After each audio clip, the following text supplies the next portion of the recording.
guys, I am EJ Eunice with user ID 425-25995 and I am your future EJ Public Star Season 2! So for today's video is we will have to answer these following questions. Number 1, how did you become part of the family?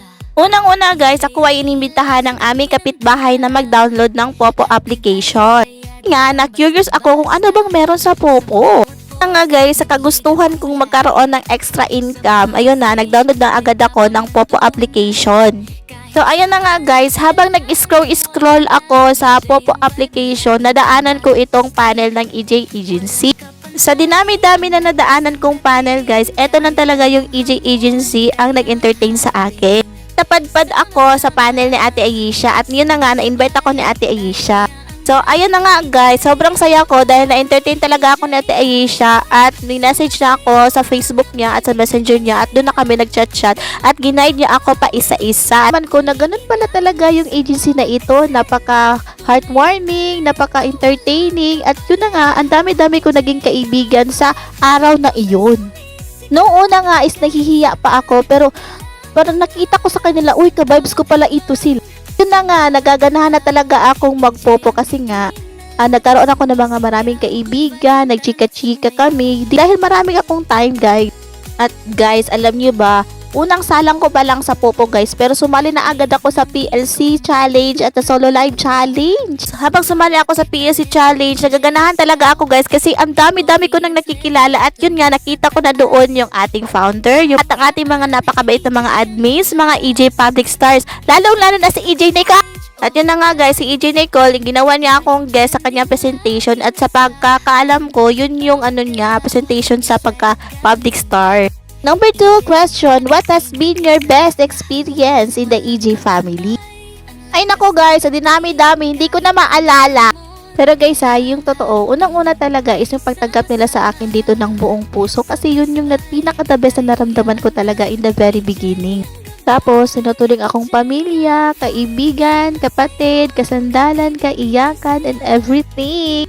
Pero guys to tell you the truth, sobrang nagpapasalamat talaga ako guys sa agency na ito dahil in the past years, in the past months, nagkaroon talaga ako ng malalang depression.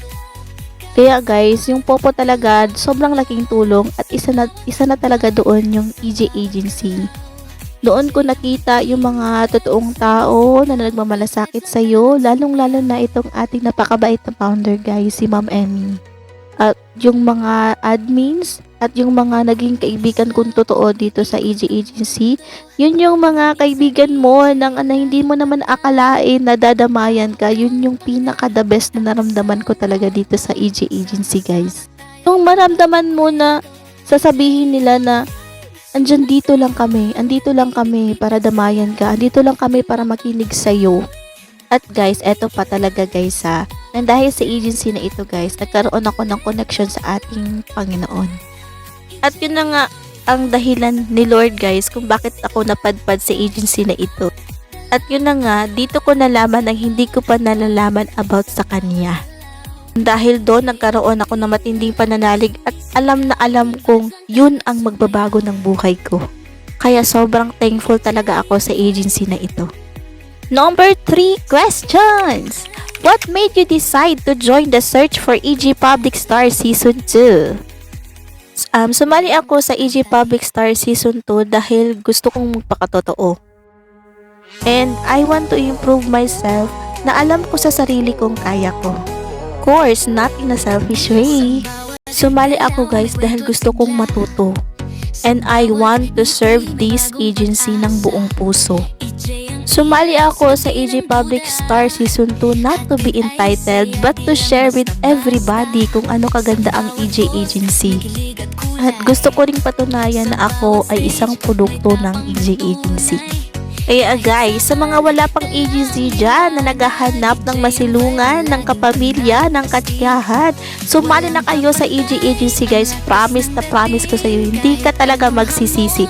Open po ito sa lahat guys mababae ka man, malalaki, mabakla, or matonboy. Welcome na welcome talaga kayo dito sa EJ Agency. Tatanggapin namin kayo ng buong puso. Lahat ng mga gusto mong malaman sa Popo guys, sasagutin namin kayo, i-guide namin kayo ng maayos hanggang kayo ay kikita rin. Dahil dito sa EJ Agency guys, hindi lang talaga basta-basta kita lang. At malalaman mo rin ang lahat kapag sumali ka na sa EJ Agency. Kaya ano pa bang hinihintay mo, di ka na i-PM mo ako? Pag hindi ako mapapahiya sa inyo. Eh guys, sa mga kapwa ko EJ Angels guys, please vote for me. Gagawin ko talaga ang lahat para sa EJ Agency natin. Papalarin man ako, sobrang laking tulong na din ito sa pamilya ko. Pandagdag kita na rin sa mga kailangan ng mga anak ko, sa mga pang-araw-araw namin. At sisiguraduhin ko talaga na magiging proud kayo sa akin. Guys, don't forget EJ Eunice with the user ID 425-25995. Please vote for me. Bye!